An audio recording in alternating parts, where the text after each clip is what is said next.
Iwarso Enggal, Gusti Yesus memberkati. Selamat Hari Natal dan Tahun Baru. Merry Christmas and Happy New Year. 圣诞快乐，新年进步，万事如意。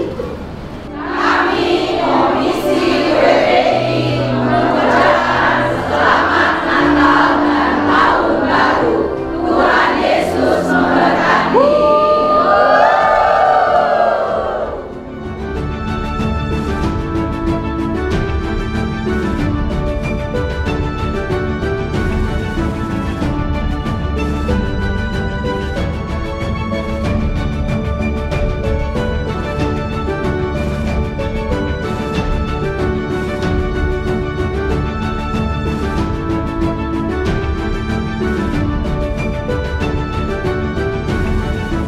Kami Komisi BSM mengucapkan selamat Hari Natal dan Tahun Baru. Tuhan Yesus memberkati. Sehati.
Shalom Bapak Ibu Saudara, Shalom, selamat pagi, selamat hari Minggu.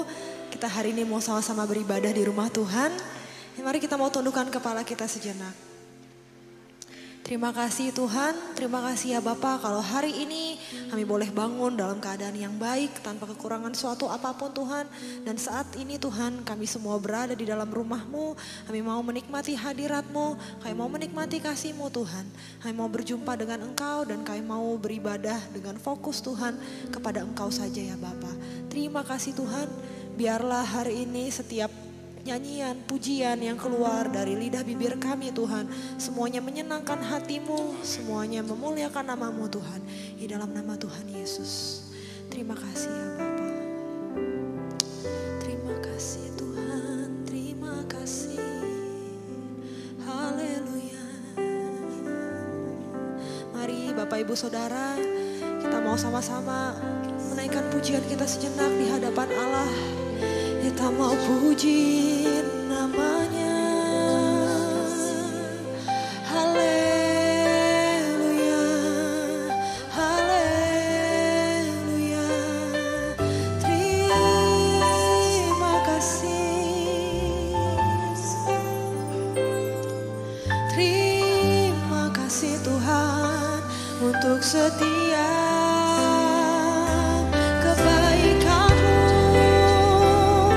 Kasih setiamu Tuhan.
setiap yang bernafas memuji nama-Mu Tuhan.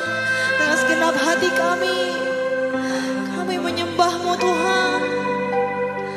Haleluya, haleluya. Mari bersama-sama nyanyikan.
Sebab hanya nama-Mu yang layak ditinggikan Tuhan.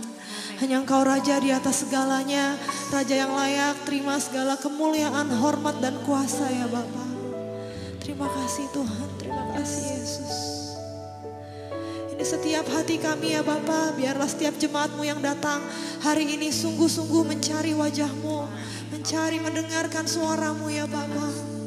Terima kasih Tuhan.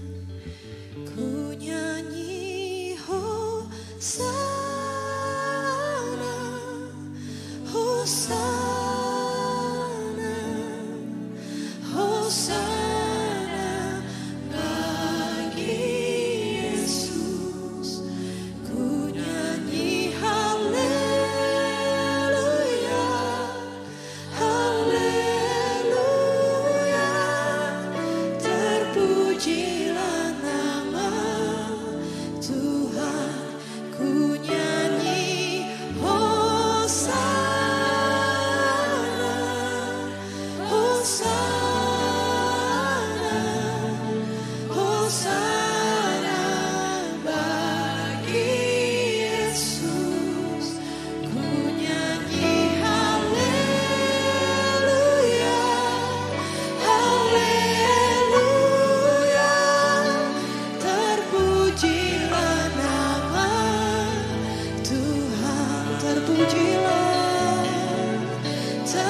Tuhan, ini setiap kami umat-Mu yang datang, kami rindu menyembah, kami rindu memuliakan nama-Mu Tuhan, dan kiranya hanya nama-Mu yang disenangkan di atas setiap pujian kami. Haleluya, amin. Shalom Bapak Ibu Saudara, shalom. Masih dalam nuansa Natal ya, kita mau memuji Tuhan, kita mau memuliakan Tuhan, sebab Dia Allah yang lahir bagi kita. Amin.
Menerima segala pujian dan kemuliaan, amin.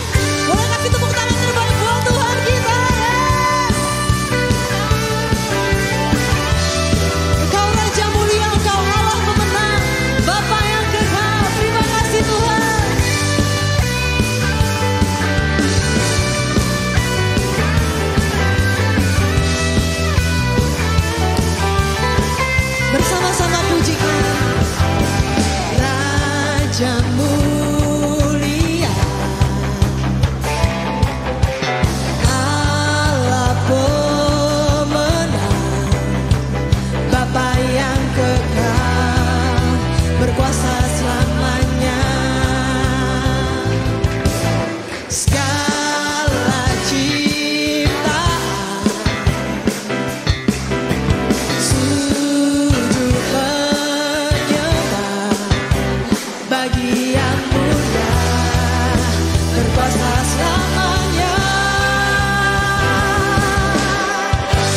Kencang lagi suaranya buat Tuhan kita.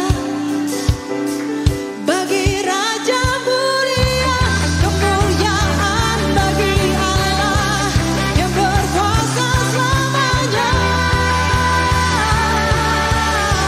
Dengan penuh iman katakan, Kaulah Tuhan, Kaulah Raja, surga bumi menyembah, sorak-sorai kemana-mana. Bagi Raja mulia, kemuliaan bagi Allah yang berkuasa selamanya. Engkaulah Raja, Engkaulah Raja. Sorak-sorakan Yesus, Yesuslah Raja. Yes. Boleh kasih tepuk tangan lebih lagi yang terbaik buat Tuhan kita. Amin. Silakan duduk Bapak Ibu Saudara. Amin. Biar kiranya kehidupan kita selalu menjadi penyembahan sejati buat Tuhan. Kita mau mendengarkan firman Tuhan. Saya ajak setiap kita untuk meneduhkan hati kita sekali lagi di hadapan Bapa. Ya, inilah hidup kami Tuhan. Biarlah kami boleh menyadari setiap panggilan yang Kau inginkan dalam hidup kami, yaitu menjadi penyembah-penyembah yang sejati Tuhan. Biarlah hidup kami Tuhan menjadi persembahan yang kudus dan berkenan buat Engkau Tuhan. Terima kasih Yesus, terima kasih Bapa. Terima kasih Tuhan.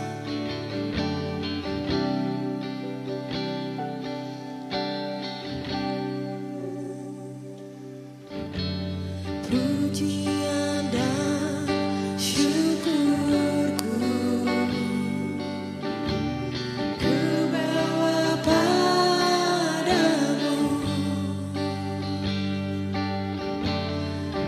dengan rendah hati ku persembahkan.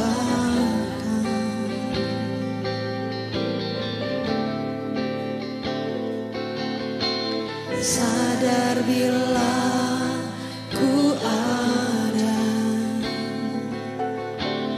hanya karena anugerah,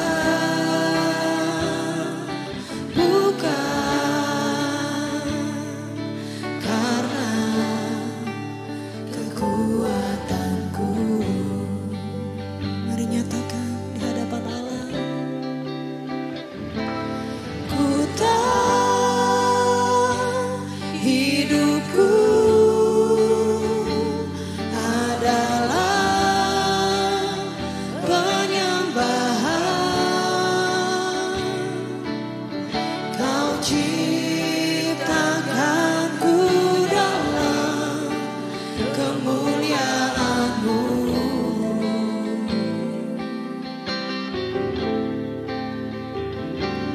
Ku tahu hidupku berharga di mata-Mu. Segenap hidupku persembahkan.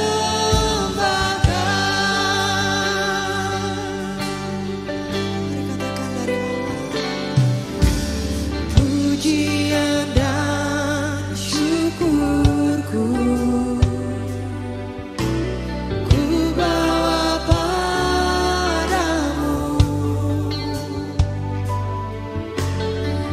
dengan rendah hati ku persembahkan.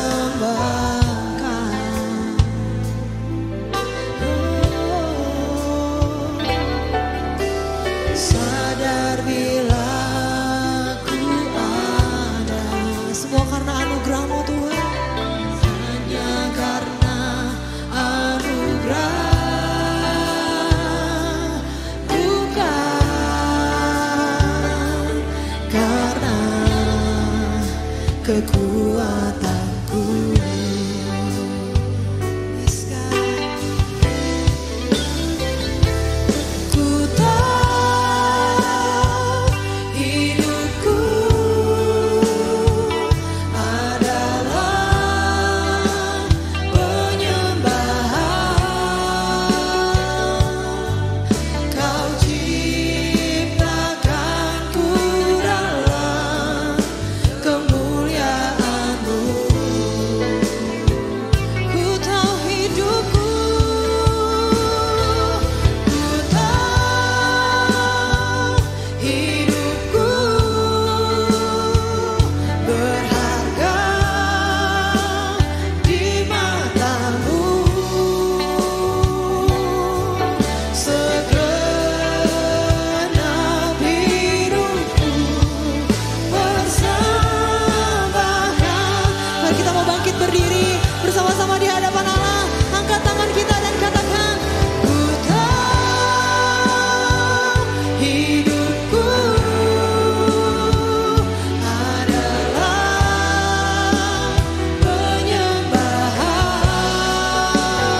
Selamat siang Bapak Ibu dan Saudara yang dikasihi Tuhan Yesus. Selamat hari Natal, Shalom. Baik, pada hari ini saya akan menyampaikan firman dengan judul Rencana Allah yang terbaik pasti terjadi. Saudara percaya rencana Allah yang terbaik pasti terjadi dalam hidup saudara? Galatia pasal 4 ayat 4-7 berbunyi demikian. Tetapi setelah genap waktunya maka Allah mengutus anaknya yang lahir dari seorang perempuan dan takluk kepada hukum Taurat. Ia diutus untuk menebus mereka yang takluk kepada hukum Taurat, supaya kita diterima menjadi anak. Dan karena kamu adalah anak, maka Allah telah menyuruh roh anaknya ke dalam hati kita yang berseru, Ya Aba, Ya Bapa. Jadi kamu bukan lagi hamba, melainkan anak. Jikalau kamu anak, maka kamu juga adalah ahli waris oleh Allah. Amin. Saudara sekalian, kelahiran Yesus pada hari Natal merupakan penggenapan rencana dan janji Allah untuk menyelamatkan manusia berdosa. Sebab ketika Adam dan Hawa jatuh ke dalam dosa, Tuhan telah memberikan sebuah janji penyelamatan yang dicatat di dalam Kejadian 3 ayat yang ke-15, yang sering disebut sebagai proto-evangelium, berita Injil yang pertama. Dikatakan, aku akan mengadakan permusuhan antara engkau dan perempuan ini, antara keturunanmu dan keturunannya. Keturunan perempuan ini akan meremukkan kepalamu dan engkau akan meremukkan tumitnya. Ini adalah janji awal tentang datangnya Mesias, Juru Selamat, yang akan menghancurkan kepala ular, artinya mengalahkan iblis dengan segala strateginya. Tetapi ular itu akan mematuk tumit, artinya memberikan kesengsaraan yang besar kepada Juru Selamat yang datang tersebut. Ini adalah janji Allah. Dan Allah itu adalah Allah yang setia dengan janjinya. Saudara-saudara, ribuan tahun berselang setelah firman itu disampaikan, kedatangan Mesias itu belum tiba. Nabi sudah bernubuat, dia akan memerintah di atas tahta Daud. Yesaya 7 ayat 14 mencatat dia akan lahir dari seorang anak dara atau perawan. Mika berkata dia akan dilahirkan di Bethlehem. Janji Allah ribuan tahun dikumandangkan, tapi kelihatannya belum tiba. Sampai pada waktunya Tuhan menggenapi janjinya melalui kelahiran Yesus, melalui anak dara Maria. Saudara, sebetulnya di dalam masyarakat yang patriarkal, yang menekankan garis keturunan pria, bapak, penyebutan keturunan perempuan itu adalah hal yang tidak lazim. Misalnya di dalam Alkitab dikatakan Abraham memperanakan Ishak, Ishak memperanakan Yakub. Sebetulnya yang melahirkan itu bukan Abraham, istrinya Abraham kan saudara. Kenapa disebut Abraham memperanakan Ishak, Ishak memperanakan Yakub? Karena Alkitab ditulis dalam budaya patriarkal yang lebih menekankan garis keturunan bapak. Tetapi janji tentang Mesias, Tuhan bilang, aku akan mengadakan permusuhan antara engkau iblis dengan keturunan perempuan ini. Saudara, bahkan itu ditegaskan kemudian hari, Juru Selamat itu akan lahir dari seorang perawan, seorang anak dara yang belum pernah berhubungan dengan seorang pria. Dan ini sebetulnya melukiskan mujizat Allah yang hanya bisa dikerjakan oleh Roh Kudus. Saya mau katakan bahwa doktrin tentang kelahiran Yesus melalui seorang anak dara itu mengalami tentangan yang hebat sepanjang sejarah. Karena mereka pikir itu adalah sesuatu yang tidak masuk akal. Bahkan banyak teolog yang juga tidak percaya bahwa Yesus lahir dari seorang anak dara.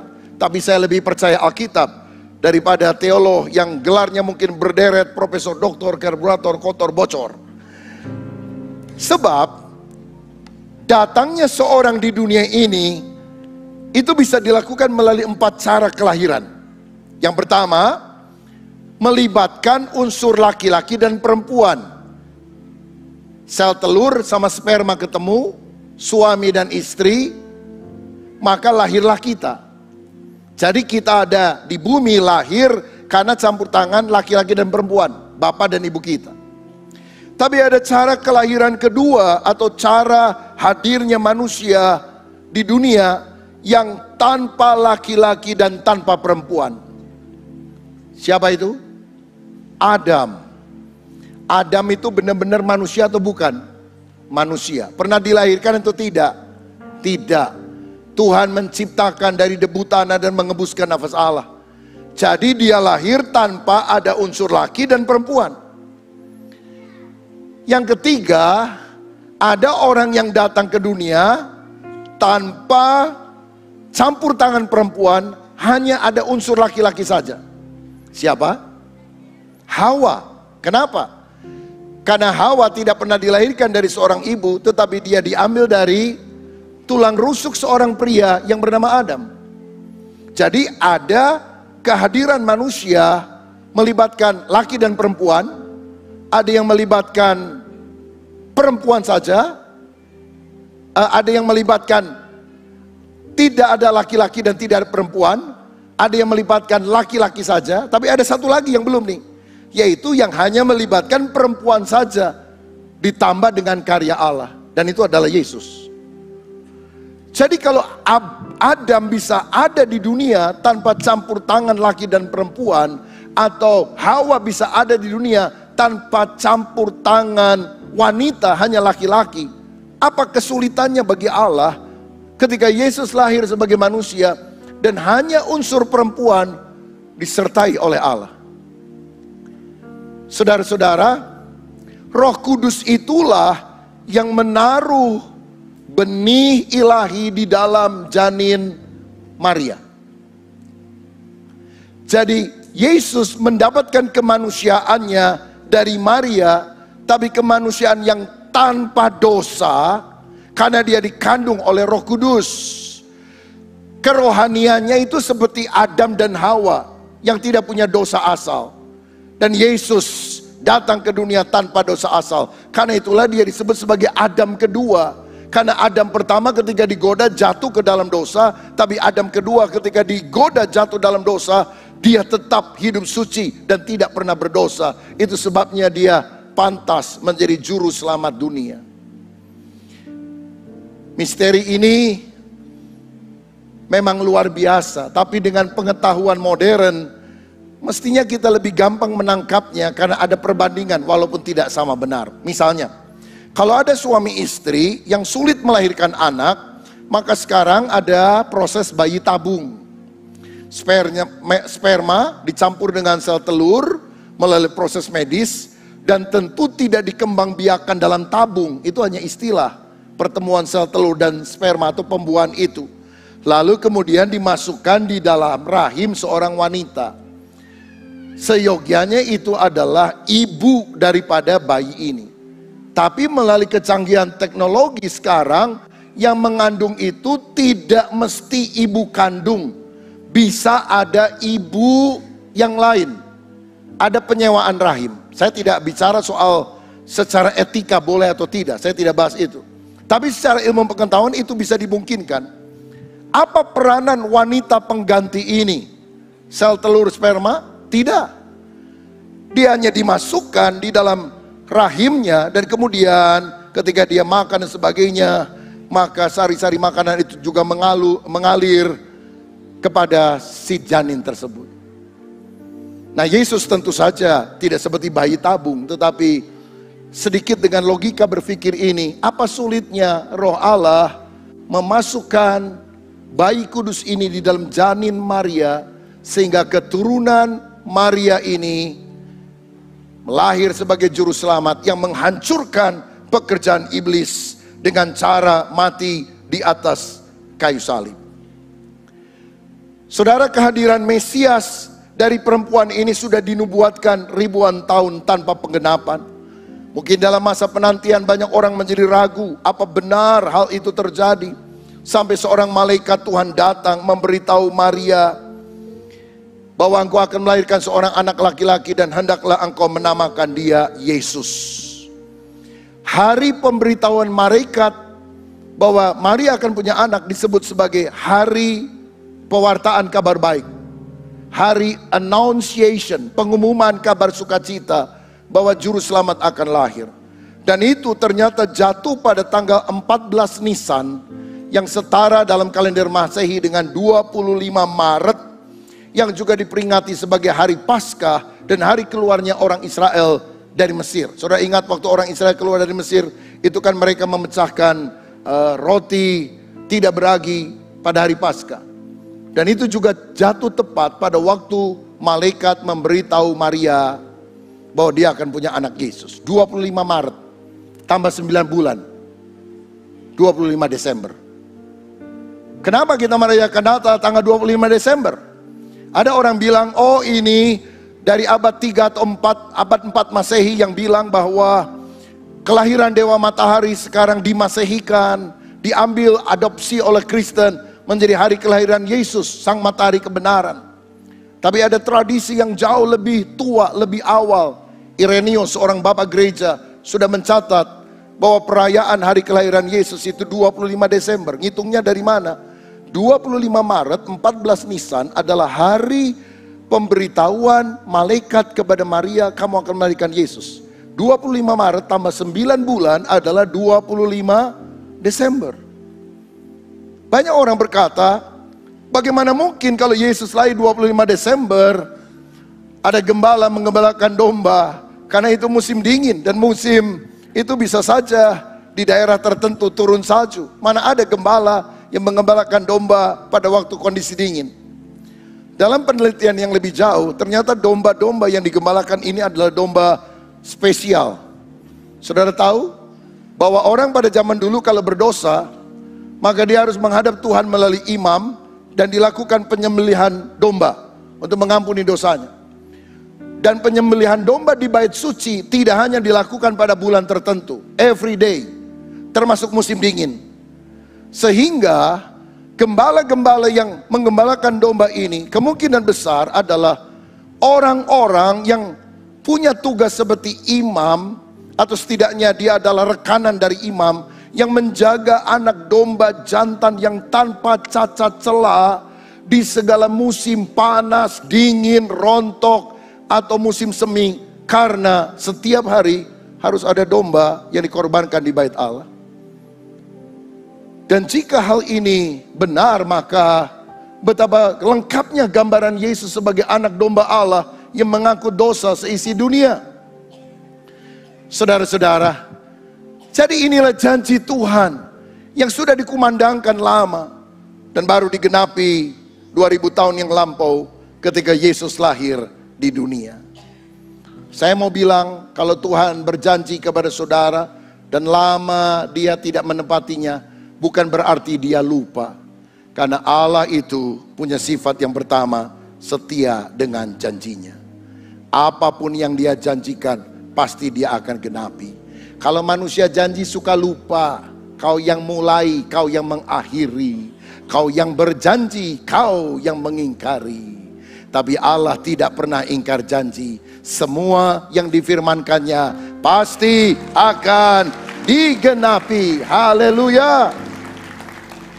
Ada seorang dokter bernama Albert Schweitzer meninggalkan negaranya, menjadi seorang misionaris di pedalaman Afrika, berhadapan dengan binatang buas, penyakit menular, ancaman orang jahat.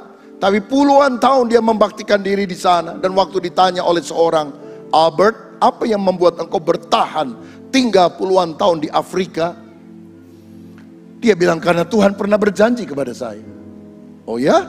Tuhan pernah janji kepadamu? Apa yang dia janjikan? Aku menyertai kamu senantiasa sampai pada akhir zaman. Namanya adalah Immanuel, Allah beserta saya. Dan saya percaya kalau Allah beserta dengan aku, tantangan boleh datang, Allah lebih besar dari segala masalah yang aku hadapi dalam kehidupan, karena dia setia dengan janjinya. Ingatlah ini saudara, kita tidak hidup dari penjelasannya Allah, kita hidup dari janjinya Allah. Kalau saudara punya masalah dan sering kali bertanya, Tuhan mengapa ini terjadi? Why me Lord? Tuhan jarang jawab. Kenapa? Karena dia Allah yang berdaulat. Dia tidak harus menjelaskan kepada saudara ciptaannya.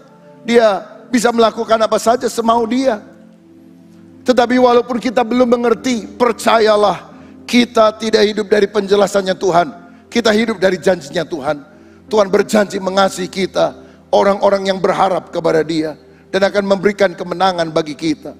Aku ini tahu rancangan apa yang ada padaku mengenai kamu. Demikianlah firman Tuhan, yaitu rancangan damai sejahtera, bukan rancangan kecelakaan, untuk memberikan kepadamu hari depan yang penuh dengan harapan.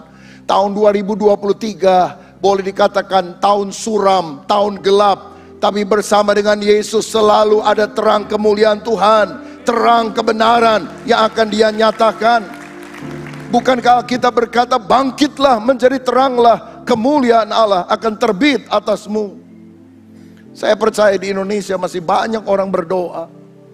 Dan doa orang benar bila dengan yakin didoakan besar kuasanya. Di tengah goncangan, Indonesia bisa menjadi setitik terang, menjadi berkat bagi bangsa-bangsa lain. Kalau kita terus berdoa, Tuhan akan memberikan presiden yang terbaik pada tahun 2024. Yang akan menyebabkan Indonesia bisa menjadi lumbung pangan dunia. Dan dunia akan mencari makanan ke Indonesia. Seperti dulu orang mencari rempah-rempah ke Indonesia, Indonesia akan menjadi daerah harapan dunia ketika orang percaya berdoa dan memilih pemimpin bukan kucing dalam karung, tapi pemimpin yang kita yakini adalah yang terbaik dari Tuhan. Tahukah saudara bahwa 30% persediaan nikel dunia ada di Indonesia? Dan nikel itu sangat dibutuhkan sebagai bahan baku antara lain mobil listrik yang akan menggantikan mobil bensin, solar dan sebagainya. Dan Indonesia selama ini menjual bahan baku dengan sangat murah, terutama ke Eropa dan sebagainya. Dan ketika presiden menghentikan pada tahun yang lampau, WTO menjadi marah, mengadukan ke mahkamah internasional, dan Indonesia kalah, saudara. Tapi Indonesia banding. Karena apa? Barang-barang kita ada di Indonesia, kita mau jual kagak mau jual kan terserah Indonesia. Kalau zaman VOC dulu ada tanam paksa, sekarang ada jual paksa, saudara. Dan itulah yang ditentang. Karena kalau nikel tidak dijual murah-murah, maka mereka akan kehabisan bahan yang sangat penting untuk mobil listrik dan hal-hal yang lain. Semua ada di Indonesia. Yesaya 60, bangkitlah, kemuliaan Allah terbit atasmu. Domba atau kambing Nebayot, Kedar dan Nebayot akan dibawa ke dalam rumah persembahan, ke bait Allah. Itu berarti akan ada orang-orang dari Kedar, Nebayot. Saudara tahu Indonesia bukan negara agama, tapi mayoritas Kedar dan Nebayot. Ketika kegelapan muncul, umat Tuhan bangkit menjadi terang. Kambing, domba, Kedar dan Nebayot akan datang menyembah Tuhan. Dan saya percaya nubuatan ini adalah tentang Indonesia. Jangan takut kalau kegelapan melanda dunia, karena itu saatnya terang Tuhan terbit atas kita. Jadi terang jangan di tempat terang, jadi terang di tempat gelap. Justru ketika kegelapan, dunia bilang 2023 gelap, sinar Tuhan akan bercahaya. Allah setia dengan janjinya. Dia akan memegang tangan kita dan menjadikan kita lebih daripada orang-orang yang menang. Sabtu depan jam 5 sore, hanya satu kali ibadah, saya akan menyampaikan pesan Tuhan bagaimana supaya kita menang menghadapi tahun 2023. Saudara yang tidak datang rugi, karena saya akan sampaikan pesan Tuhan secara khusus untuk memasuki tahun 2023. Allah setia dengan janjinya. Yang kedua, Allah bekerja tepat pada waktunya. Ayat tadi berkata, tetapi setelah genap waktunya, maka Allah mengutus anaknya. Tahukah saudara, kelahiran Yesus lebih kurang 2000 tahun yang lampau itu adalah sesuatu yang terjadi tepat waktu. Mengapa bukan terjadi 4000 tahun yang lalu? Mengapa bukan terjadi 500 tahun yang lalu? Mengapa tidak terjadi setahun setelah Adam dan Hawa jatuh dalam dosa, Mesias itu datang? Mengapa harus 2000 tahun yang lampau di Bethlehem? Alkitab berkata, karena waktunya genap, waktunya tepat. Coba saya jelaskan. Israel atau Palestina pada waktu itu dijajah oleh pemerintah Roma. Sehingga mereka, orang-orang Israel sangat merindukan munculnya Mesias, Raja yang diurapi untuk menjadi juru selamat. Walaupun mereka punya paradigma yang salah, dipikir ini adalah pemimpin politik, Tuhan mengutus juru selamat bukan dari penjajahan Roma, juru selamat dari penjajahan iblis, dari penjajahan dosa yang bisa memberikan hidup kekal. Itu adalah Yesus. Kemudian mereka berada pada 400 tahun masa sunyi. Saudara tahu dari sejak perjanjian lama, nabi yang terakhir Maleakhi sampai perjanjian baru, Tuhan tidak berfirman. Tidak ada nubuatan. Dan 400 tahun, 4 abad orang Israel merindukan. Dulu mereka ingat Tuhan bicara lewat Yesaya, Tuhan bicara lewat Mika, Tuhan bicara lewat Daniel, Tuhan bicara lewat nabi-nabi. 4 abad silent, Tuhan tidak bicara. Sehingga tumbuh pengharapan akan hal yang religius, perjumpaan dengan Tuhan. Dan dalam situasi itulah Yesus hadir. Malaikat menampakkan diri. Waktu yang sangat tepat. Yang ketiga, pada waktu itu Roma mengembangkan kerajaannya. Mereka punya misi Pax Romana, Roma yang jaya. Caranya bagaimana? Mereka membangun infrastruktur, jalan raya.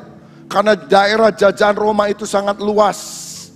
Dan mereka sulit menemukan akses dari ibu kota kerajaan mereka Roma ke daerah-daerah yang lain.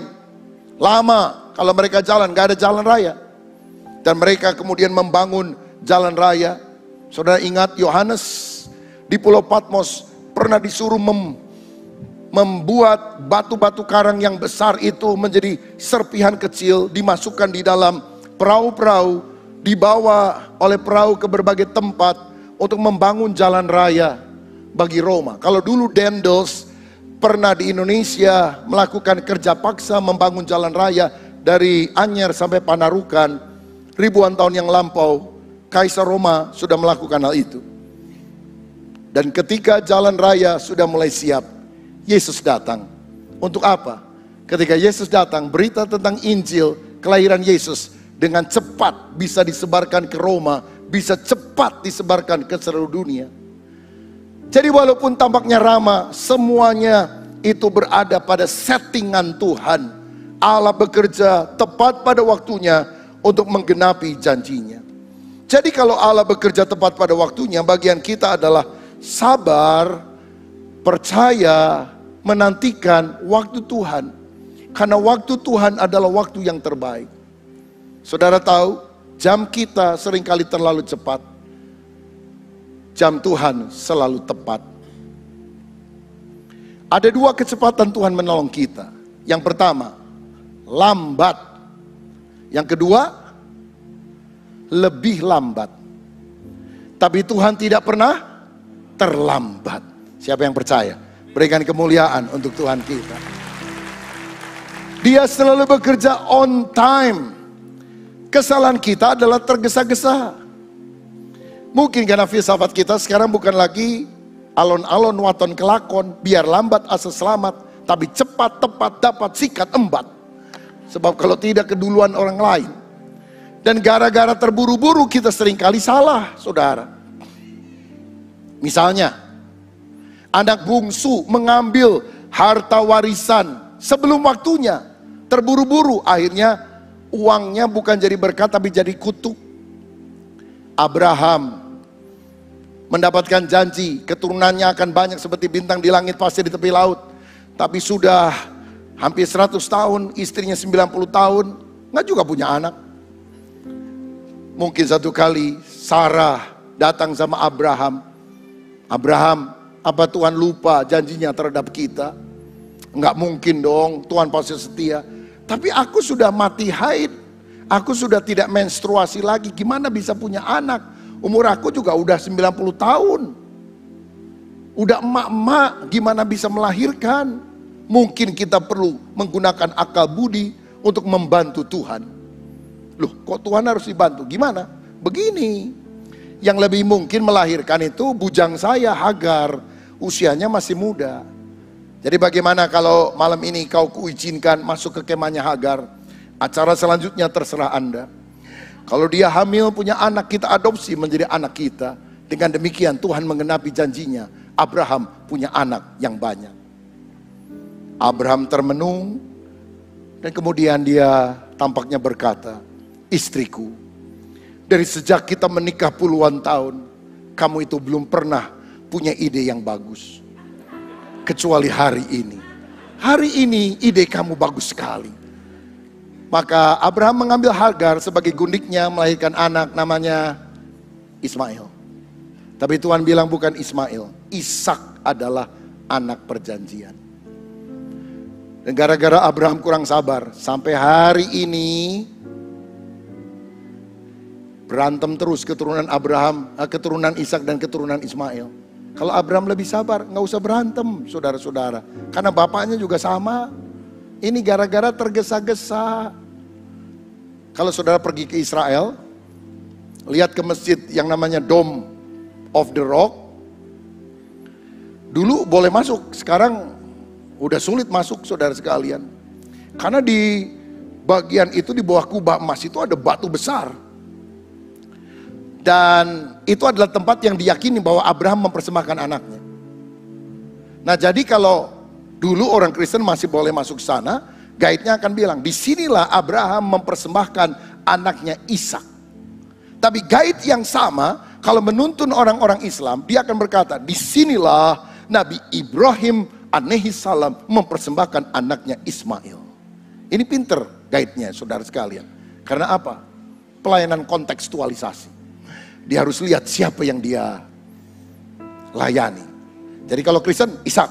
Kalau Islam, Ismail. Yang penting dapat tip banyak, saudara-saudara. Luar biasa. Tapi saya mau tanya, yang dikorbankan Ishak atau Ismail? Loh, saya bilang jangan tergesa-gesa, salah. Yang dikorbankan bukan Ishak Ismail. Yang dikorbankan domba, saudara-saudara. Alkitab sebelah mana yang saudara baca Ishak dan Ismail yang dikorbankan? Makanya saya bilang, jangan tergesa-gesa. Kalau tergesa-gesa suka salah. Tuhan gak terburu-buru. Kita yang kadang-kadang buru-buru. Dan akibatnya merugikan kita. Pernah dengar satu kali ada seorang pilot bawa pesawat kecil. Dan ada 3 penumpang lain di sana. Yaitu seorang pengusaha muda, kaya. Seorang pendeta tua dan pramuka yang masih muda. Tiba-tiba diterpa angin badai, hampir jatuh itu pesawat. Lalu pilot berkata, selamatkan diri masing-masing. Di sini ada parasut, ambil parasut segera dan terjun. Karena pesawat hampir jatuh, tapi saya beritahu hanya ada 3 parasut pada kita berempat. Siapa cepat dia dapat. Dan parasut pertama langsung diambil oleh pilot itu. Dia bilang, sorry ya, saya mesti lapor ke bandar udara. Melihat itu, pengusaha yang biasanya tergesa-gesa karena time is money, ambil parasut kedua. Dia bilang, sorry ya, saya banyak urusan bisnis. Tinggal 1 parasut, pada penumpang masih 2. Pendeta tua, pramuka yang masih muda. Pendeta menatap anak muda dan berkata, anakku, ambillah parasut terakhir, terjunlah ke bawah, jumpai bapakmu yang ada di bawah. Aku berjumpa dengan Bapa di sorga saja. Tapi anak muda ini bilang, tenang Pak Pendeta, kita berdua akan selamat. Selamat gimana? Kita cuma punya 1 parasut lagi. Oh tenang Pak Pendeta, tadi pengusaha terlalu terburu-buru. Yang dia ambil bukan parasut Pak, ransel pramuka saya katanya. Jadi terjun bebas dia, saudara. Karenanya mari kita belajar sabar menantikan waktu Tuhan. Ibrani 6 ayat 12 berkata begini, agar kamu jangan menjadi lamban, tetapi menjadi penurut-penurut mereka yang oleh apa? Iman dan kesabaran mendapat bagian dalam apa yang dijanjikan Allah. Tuhan berjanji memberkati, saudara harus terima dengan iman. Tapi unsur kedua, jangan saudara lupa, kesabaran, keuletan, kegigihan dalam hidup kita. Saudara cuma beriman tapi nggak sabar dalam prosesnya, tidak ulet, tidak gigih, engkau mundur di tengah jalan, engkau tidak akan mengalami janji Tuhan. engkau gigih, engkau giat, tapi engkau tidak beriman, melupakan Tuhan, engkau tidak akan menerima janji Allah. Iman dan kesabaran menyebabkan tahun 2023 akan menjadi tahun kemenangan di tengah segala tantangan. Karena kita percaya Tuhan melakukan perkara yang baik. Kita sabar, ulet di dalam proses yang Tuhan kerjakan dalam hidup kita. Bahkan ketika saudara rasa kenapa Tuhan lama menjawab doa, karena Dia sedang menyimpan bagian yang terbaik.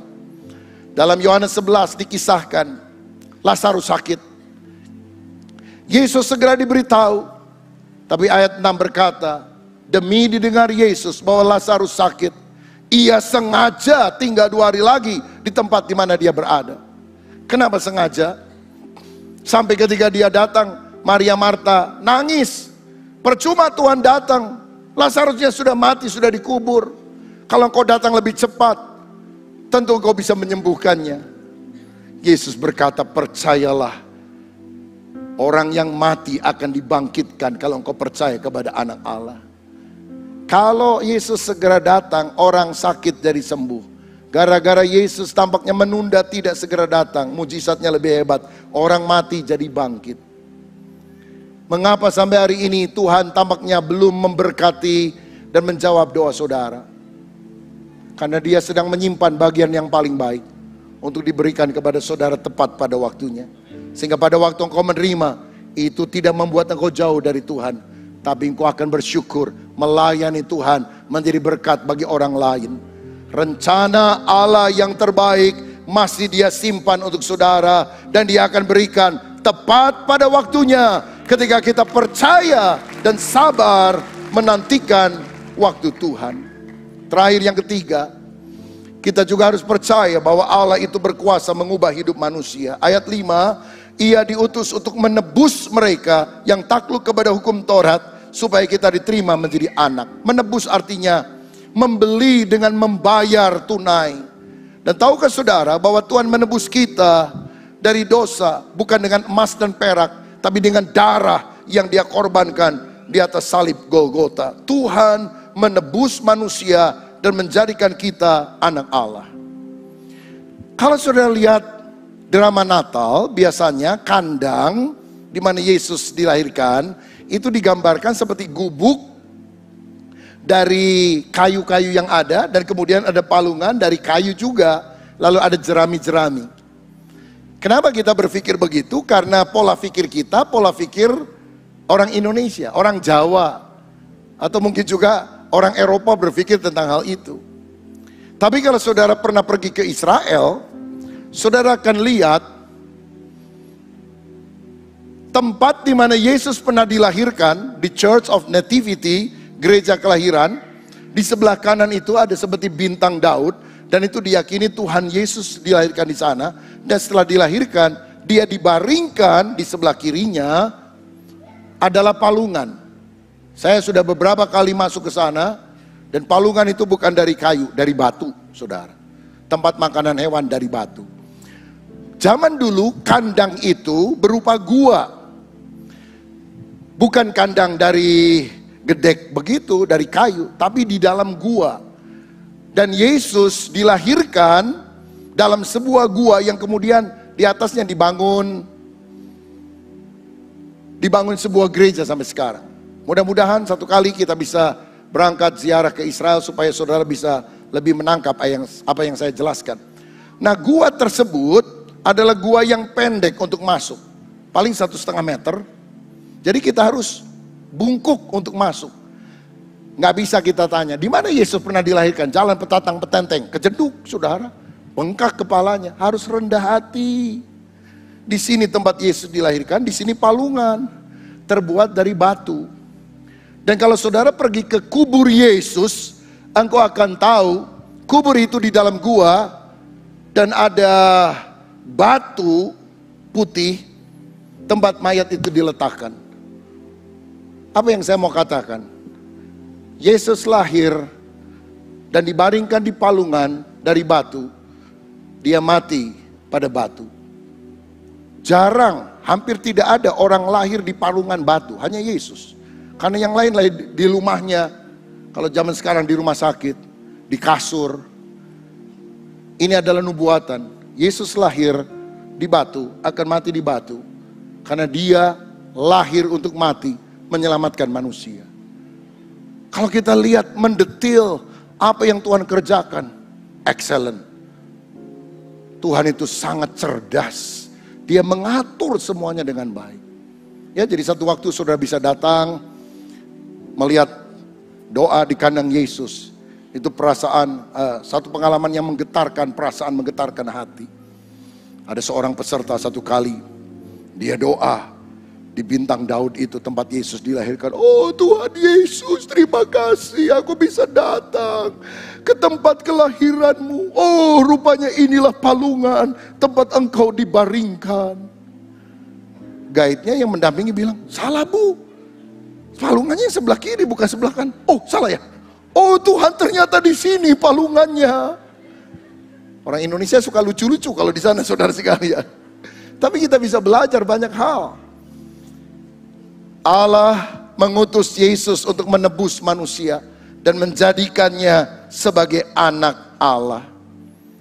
Kalau ada orang berdosa dan hakim bilang salah, dia masuk di dalam hukuman. Tapi kalau orang berdosa itu mendapatkan putusan hakim yang penuh kasih, kamu dibenarkan. Wah, lega, bahagia. Tapi kemudian hakim mengejutkan lagi. Kamu aku jadikan sebagai anak saya adopsi kamu. Itu hal yang aneh, saudara. Mengampuni orang berdosa adalah satu hal. Menjadikan orang berdosa menjadi anaknya, itu adalah hal yang berbeda. Dan Allah lakukan dua-duanya bagi saya dan saudara. Yohanes 1 ayat 12. Tetapi semua orang yang menerimanya diberinya kuasa supaya menjadi anak-anak Allah, yaitu mereka yang percaya dalam namanya. Tahukah saudara siapa engkau kalau engkau percaya kepada Yesus? Engkau bukan orang buangan.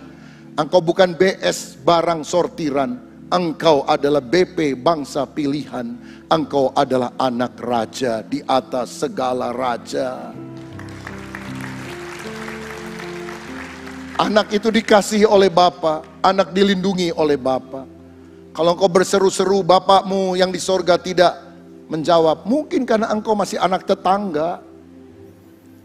Bapak akan tolong anaknya sendiri, tapi kalau anak tetangga, nggak ada jaminan kita didengar oleh Bapa. Maukah engkau membuka hati menjadikan Yesus sebagai juru selamat, sehingga engkau menjadi anak Allah? Ada keakraban dengan Tuhan, kita bisa memanggil Dia sebagai Bapa. Nggak ada agama lain yang berani mengajarkan pengikutnya memanggil Tuhan Sang Pencipta sebagai Bapa, kecuali Yesus yang mengajarkannya. Oh betapa bahagia kita menjadi anak Bapa sorgawi. Aku anak Bapa, aku anak Allah. Kalau engkau bercermin di depan kaca dan kaca berkata, bodoh lu, jelek lu, orang buangan lu, gagal lu, sial lu. Hari ini pegang firman Tuhan. Sebelum kaca berkhotbah, saudara khotbahin kaca. Hei, kamu anak Allah, kamu anak raja. Engkau berharga di mata Tuhan. Engkau mulia. Tuhan mengasihi engkau. Engkau biji matanya Tuhan. Dan kita tahu bahwa kita anak Bapa. Harus dekat sama Tuhan. Harus intim dengan Dia. Kalau saudara dekat dengan Tuhan, masalahmu kecil. Kalau saudara jauh dari Tuhan, masalahmu tampak besar.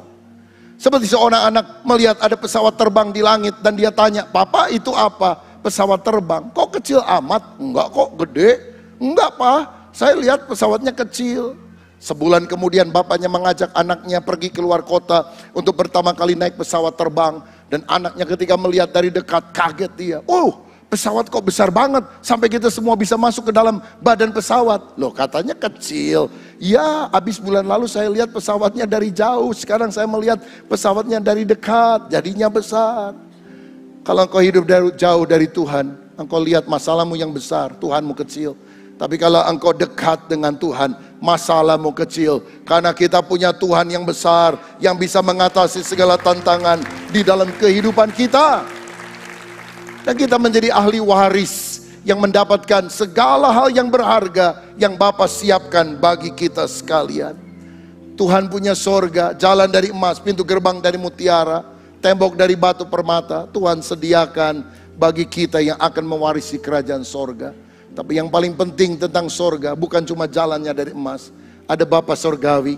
Kita akan berjumpa dengan kekasih hati kita karena kita percaya kepada Yesus yang telah lahir pada hari Natal. Saudara, percayalah Allah setia dengan janjinya. Percayalah Allah bekerja tepat pada waktunya. Dan percayalah Allah sanggup mengubah hidupmu menjadi baru. Dari orang hukuman menjadi anak Allah. Rencana Allah yang terbaik terjadi dalam hidup saudara ketika engkau menerima Yesus sebagai Tuhan, Raja dalam hidupmu. Selamat hari Natal, Tuhan Yesus memberkati kita semuanya.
Segala pujian, hormat hanya bagi-Mu ya Allah.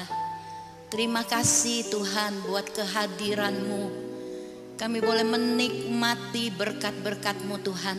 Kami boleh menikmati kehadiran Roh Kudus pada pagi hari ini. Biarlah kami boleh tetap fokus kepada Kristus sebagai tujuan hidup kami. Oh Tuhan, segala sesuatu oleh Dia, kepada Dia, dan segala kemuliaan hanya untuk Engkau Tuhan. Tuhan, tolong setiap kami Tuhan, para jemaat-Mu yang hadir pada pagi hari ini. Biarlah kami semakin hari semakin bertumbuh, semakin hari semakin mencintai Engkau dengan segenap hati, segenap jiwa, segenap kekuatan kami kepadamu. Kami gak mau untuk terus Tuhan fokus pada diri kami sendiri, tetapi kami mau fokus hanya kepada Kristus, karena Engkaulah pusat dari segalanya Tuhan. Biarlah kami boleh tetap setia mengikut Engkau Tuhan. Kami boleh tetap hidup di dalam kebenaran-Mu Tuhan. Hidup kami bukannya aku lagi, tetapi Kristus yang hidup di dalam kehidupan kami, sehingga hidup kami boleh berdampak, hidup menjadi terang bagi dunia yang sedang menuju kegelapan. Pakai setiap kami anak-anak-Mu Tuhan yang hadir pada pagi hari ini. Biarlah Engkau kuduskan kami, biarlah Engkau pakai kami Tuhan untuk menjadi berkat dan nama Tuhan dipermuliakan. Kau kuduskan setiap hati kami Tuhan, agar kami senantiasa hidup di dalam kekudusan-Mu. Hidup kami adalah penyembahan kepadamu Tuhan. Oh Tuhan, terima kasih Tuhan. Kau berkati juga Ibu Sandy sebagai pembicara pada pagi hari ini. Tuhan, terus lanjutkan kasih karunia-Mu buat hamba-Mu di dalam nama Yesus. Dimanapun hamba-Mu berada, biarlah urapan Tuhan turun mengalir, boleh menjadi berkat dan nama Tuhan dipermuliakan. Terima kasih Tuhan. Apapun yang menjadi kerinduan kami Tuhan, apapun masalah yang dihadapi oleh jemaat kami pada pagi hari ini Tuhan, kami percaya, oh Tuhan, Kau memberikan kelegaan. Yang sakit Tuhan sembuhkan di dalam nama Tuhan Yesus. Yang mengalami kesulitan ekonomi Tuhan berkati, dan Tuhan cukupkan di dalam nama Tuhan Yesus. Yang mengalami jalan buntu, Tuhan buka jalan di dalam nama Tuhan Yesus. Kami serahkan semuanya ke dalam tangan-Mu ya Tuhan. Kami serahkan seluruhnya, seluruh kehidupan kami hanya kepadamu Tuhan. Jadikan kami Tuhan, Engkau pusat dari segala-galanya Tuhan. Engkaulah kehidupan kami, Engkaulah kekuatan di dalam kehidupan kami. Terima kasih Tuhan, kami serahkan seluruh doa ini hanya di dalam nama Tuhan kami, Tuhan Yesus Kristus. Kami sudah berdoa dan mengucap syukur. Haleluya.